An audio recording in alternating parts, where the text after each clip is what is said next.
Hey there, Cancer. It's Jen here. I'm doing a reading. My readings are now timeless whenever you find this, whether it's near to when I post the reading or 5 years later. So I was very compelled to get a certain deck, and I don't know why that is. We'll see if there's anything significant that comes out. I am using the Everyday Witch Tarot. Feels like that wants to be the bottom. I want to burn my cards.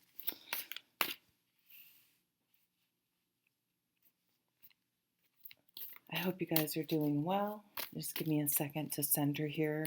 Do some, just take some nice cleansing breaths and be open to receiving. Maybe there might be something here that you can take with you and think about. Maybe not. When I first got into tarot, I was probably 19, and my friend had bought a deck of tarot cards. I remember it was during the summer. I was in college, and she lives about kind of near me in the same state. So I drove down, and we go up to her bedroom, and she pulls out these tarot cards. And I didn't even really realize what they were, but I was just like, I'm hooked. I was obsessed. And as you can see, 30 whatever years later, I'm still obsessed. It just clicked. So, and I've had that happen other times in my life. So I feel like that is either has happened to you recently or will be happening to you, where something will just call to you. I had that when I was younger, horseback riding. I just had this, I don't know, I was overcome with like, this is it. This is what I want to do. This certain type of riding called dressage. Um, and I mean, I don't have a horse anymore, but it's been part of my life my whole life. So there's just something that is going to be, it would be something you identify with, but something so I'm getting sort of almost like an Eight of Pentacles vibe with a little bit of Eight of Swords, and the Eight of Swords not in the negative way, but in the obsessive way. But if it's like someone's really into riding bikes or something, cycling, yeah, maybe it'd be annoying if you were their partner, and they're always gone. But it's like it's not bad. Like tarot cards aren't bad, right? You know what I'm saying? So it's not in the Eight of Swords tend to be negative, not in a negative, obsessing way. Well, the bottom of the deck is the Four of Wands. This is very simply the marriage card. This is celebration. This is major milestones in life. And I mean, that could be sort of anything, birth dates, promotions, things around relationships. We'll see what other cards come up to try to see where this might be pointing to you. So this could be, moving in together, getting engaged, retirement, all sorts of different things. But it shows you're continuing to add strong life experience and a foundation to your life. It's foundational to your life. This setup kind of sucks. I'm sorry. Is that better up there? No, not at all. Not at all. All right, stop fucking with things, Jen. Judgment. Yep, big decision. Wake up call. An awareness. All of a sudden, it's kind of exactly what I was just saying. Just this knowing comes over you. You just know, like, this is the right thing. This is not the right thing. Or it's also that awareness because I do think, even though you think tarot cards, a soul connection, they don't have soul, but there's some connection. There's some energetic connection there. I'm always drawn in this deck. There are certain things in every deck. There are certain cards or whatever I'm drawn to for all sorts of different reasons. And that's why I like using lots of decks, um, just because can get a little bit of a different vibe from each one. But the music here is standing out to me.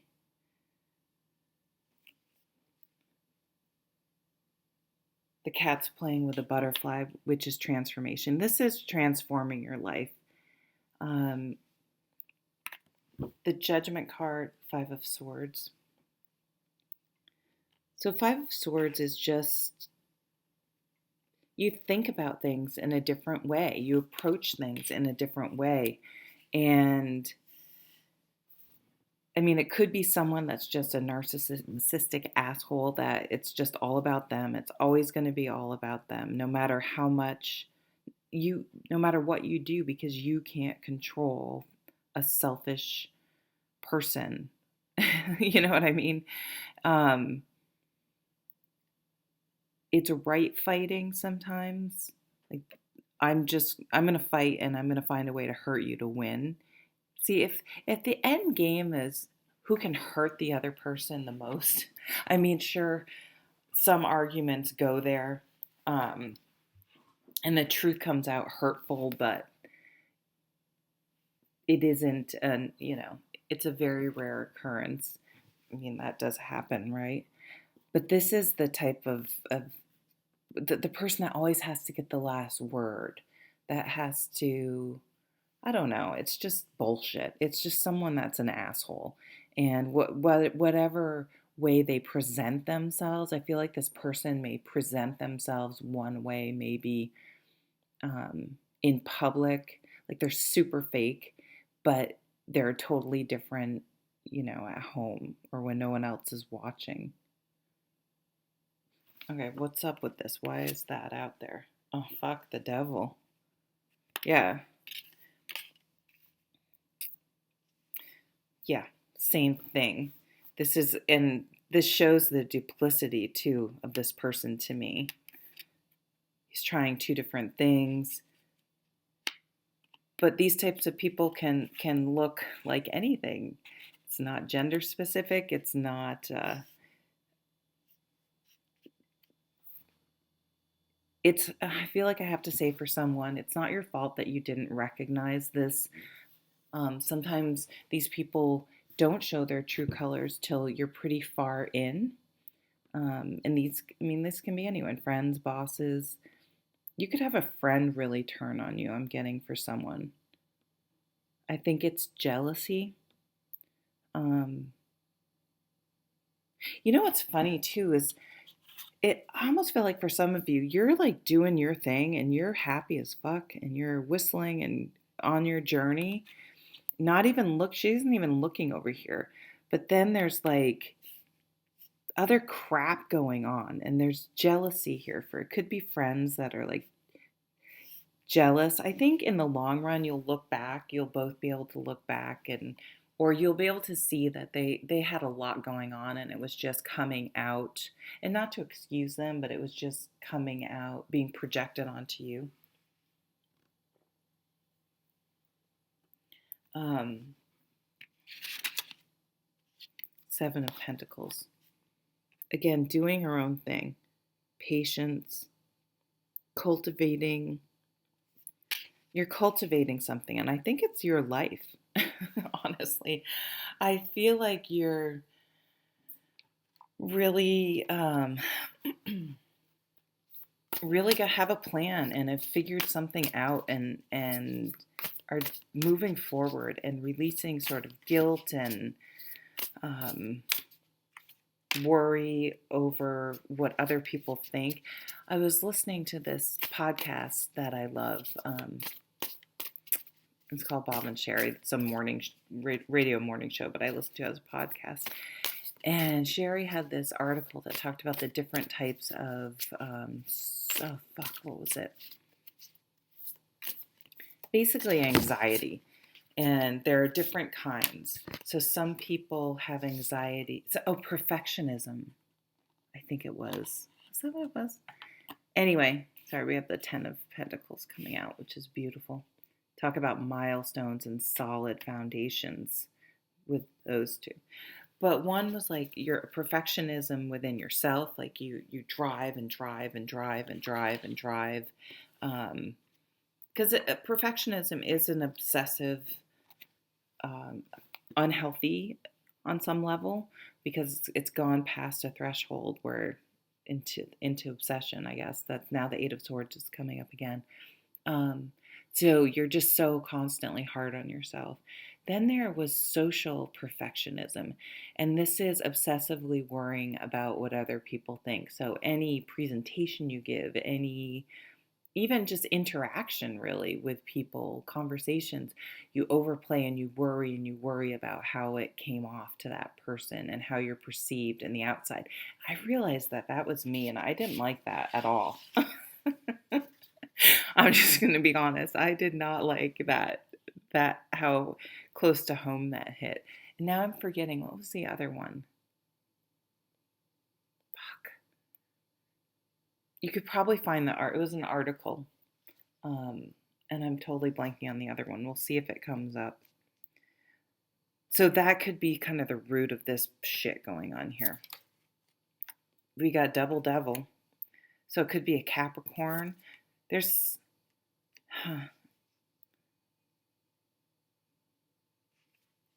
Queen of Pentacles.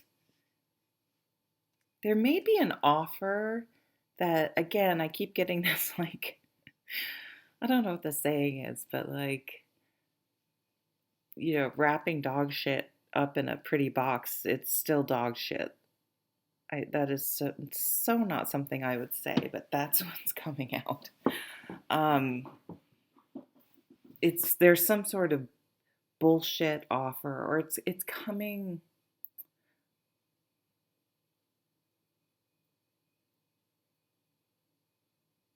Let me look at the other cards. Six of Cups.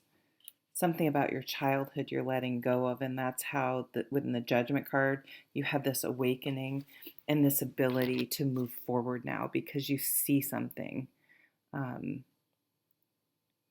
Yeah, you're thinking a lot about family, many generations, extended family, family legacy, your past, your childhood. What's this last one? The Chariot. Look at that. I'm doing Cancer, right? Here's Cancer's card. I still have no idea why the Chariot card is Cancer's card. I'm just going to be honest with you. But this is moving on.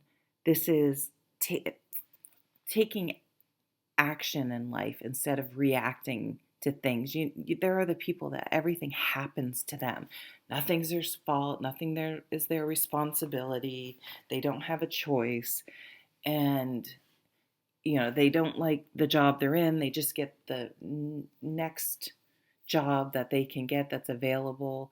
And then because that's not really what they want to do, they end up in the same situation. It's a cycle, a pattern. And this is breaking a pattern, breaking a cycle. Again, whether it's probably generational almost on some level.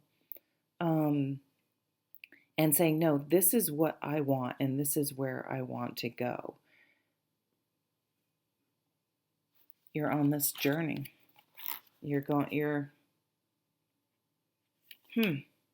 So you may be making a big move, a big change.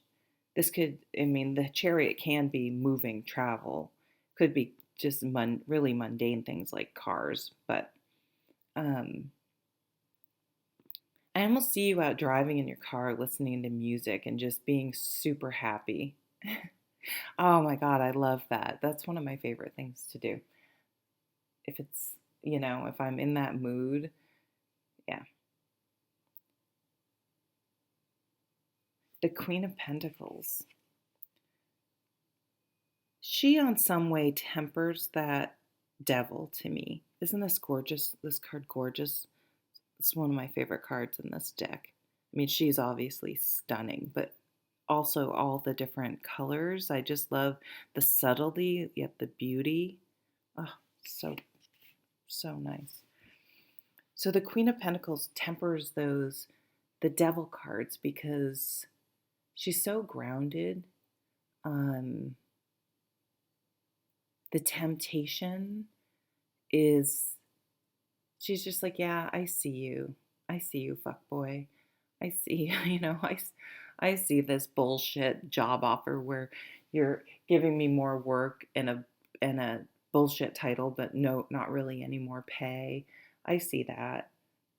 Doesn't mean you won't fuck them or them, whatever gender. I think fuck boy is a generic term, or do the work because you know you can use it maybe in a different job. It's like, okay, I'll play your little game, but um, you're not going to benefit in the long run from screwing me over. Wow, that was really sort of intense for a Cancer. But I think there's a lot of that. Cancer is a very strong sign. They're stronger, I think. They're just strong in a really quiet way, and it's impressive. You are powerful, powerful people. Um, and you are that chariot, that cardinal sign that will move forward and move on too.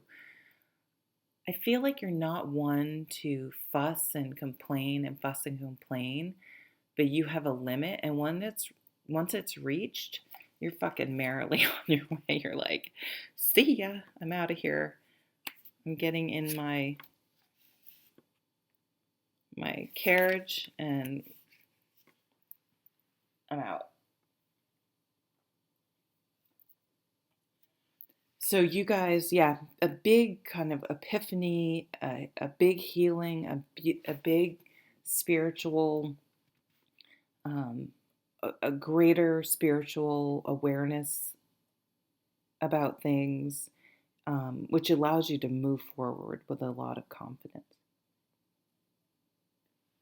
All right, Cancer, thank you so much for watching. I keep trying to make these short and 17 minutes. Anyway, thank you so much. Like, share, and subscribe. I'd really like to grow my channel. Thank you. Bye.